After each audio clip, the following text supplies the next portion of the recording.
badan waan iskugu imaanay arrintan oo kale sanad walba markay tahay bisha November 25keeda ilaa bisha 12aad 10keeda anaga dana wasaaradda haweenka arrimaha qoyska xuquuqda aadamaha waxaan ka shaqeynaa markasta dadka laga tabarta daran yahay inaan u ololeyno oo aan u doodno haweenka waxay ka mid yihiin dadka ugu tirada badan dadka mujtamaca isla markaana haddana ugu tabarta yar oo ugu daciifsan xagga dhaqaalaha hadii la dhaho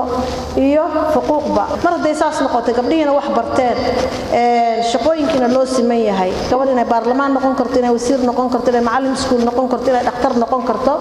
iyo shaqooyinka kale marka maanta odayaasha sharafta leh muxuu ahaayo ilaahay subxaanahu wa ta'aala uu awood u dhiibay waxaan ka codsanaynaa maadaama ay tahay in badan hadda aan soo wado ololaha maanta idin taagan tahay inaan idin weydiisano maxaa yeelay hadhow masiirka ugu dambeeyo odayaasha ayaa soo xuli doonaan oo dadka soo gudbin doonaan marka anaga arrimaha aan ka rabo waxay tahay gabdhihii baarlamaanku tartamay horta marka koowaad inaan xaqiijino hadaan anaga wasaaradda haweenka oo ololeynta aan u ololeyno waxay tahay inaan xaqiijino qoondadii uu dastuurka noo ogolaaday 30% inaan helno haddana tii aanan helayninba sidaa markay tahay wasaaradii iyo maxaa ka banaadkan waxa la dhahay 15% ay gabdhaha leeyihiin haddana saasay tahay ma helaan gabdhaha 15% marka waxaan rabnaa in aad idinkoo aabayaashii ah oo gabdhihii dhalay oo nin walba gabadhiis wax barayo uu rabana gabadhiis inay biisho ama sanad mustaqbal fiican gaarto shaqada ay bari gabadhiis qabalada hadda hor joogsataan idinka oo aad haddaan gabdhaha gurigooda ha joogaan hadee idinkum bay idinku soo noqonaysaa waxaan idinka rabnaa marka inaad nala ololeysaan kowda ugu horeyso oo aad 30% aad nala xaqiijisaan waxa idinkaga aadan markii la gaaro muxuu kuraasta la soo gudbinayo inaad gabdhaha soo gudbisaan مثلا qabiilkii 3 gabdhood 3 kursi loo kale hal kursi waa inay gabar lahaataa sidii markii horeba aan ahayn oo kaleeto qabiilkii hal kursi lehna hadii ay gabadhana tartami karto ninkan uu tartami karo nasiibkeeda ku soo baxdo hadii ay waysana nasiibkeed taas nin oo mixirayo oo waa tartan wiilkii gabadha waa tartamaya marka isaasta hadana waxa jirta hadana markii ergooyinka la gaaro oo kaleeto ergada hadana boqolkiiba waxa la qofkiiba waxa dooranaya 101 qof dooranaya hadii hadana gabdhihii la daciifiyo oo laga dhigo in yar taa hada ma soo baxan rag ayagu baa isku shubay cadaalad xumada iyo meesha ka iimaanaysa maadaama aan bini'aadan human being nahay ergooyinkan ay yihiin ergo in gabdhihii ay 50% helaan oo ergadii hataa la simo si ay kuraastooda xaqiijiyaan gabdhaha taasna waa idin ka codsanaynaa kulay idinka ma filayno socodkii horeba aad baa ugu dadaasheen haddana muxuu ahaa waxaan ka filaynaa tii iyo tuka sii fiican waxay ahayd gobolada Soomaaliya gobolka ugu fiicnaa waa Jubbaland oo baarlamaan soo saara gabdho ugu badnaa buu ahaa waan ku mahad celinaynaa sida aad noola dadaasheen last year haddana waxaan idinka rabnaa sidii iyo ka sii fiican inta aan helnay in ka badan inaad haddana noo xaqiijisaan intaasaan idinku nimid maanta waana mahadsantihiin anta ay gabdhuhu codsanayaan aad baan u soo dhaweynaynaa codsiga ama dalabka ay noo soo jeedisay wasaaraddu oo ah in odayaasha dhaqanka ay xaqiijiyaan qaybna ka qaataan qoondada haweenka waan soo dhaweynaynaa haweenka waxay laf dhabar u yihiin bulshada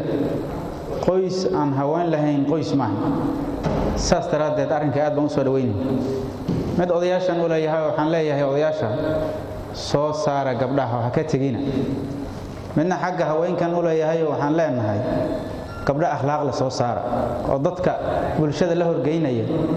ee noqonaya mas'uuliyiinta noqonaya ha noqdaana dad asturan akhlaaq leh diinta ay ka muuqato noqdaan assalaamu alaykum waraxmatullaahi wabarakaatuh waxaan leeyahay wasiirada markay soo jeedisay waa si odayaasha u sheegeen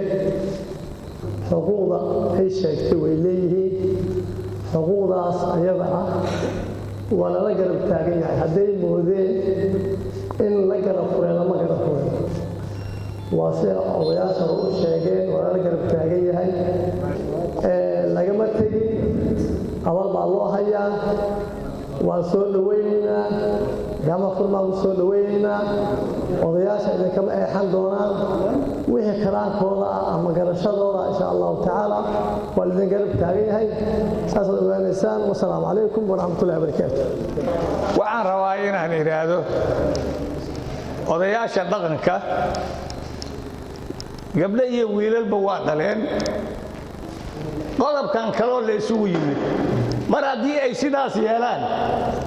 wixii diinta islaamku ay qabto in loogu dadaalana anugu waa qabaa intaasaan hadalkaygu soo gunaanudayaa gabdhuhu hadda waa madax waa xildhibaano waa wasiiro bulshada ayaga madax ka aad bay u fiican yihiin aragtidaanada midda kale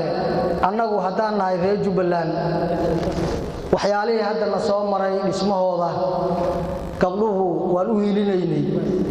oo in badan baan u hiilinay iska daa mid keligay tartantay mid ay 3 nin ama 4 nin la tartameen baan codka intaan ayadoo ugu shubnay yaan ku dhaqaajinay oo niri ka taga meesha marka mar walbana sidaasaan u garab taaganahay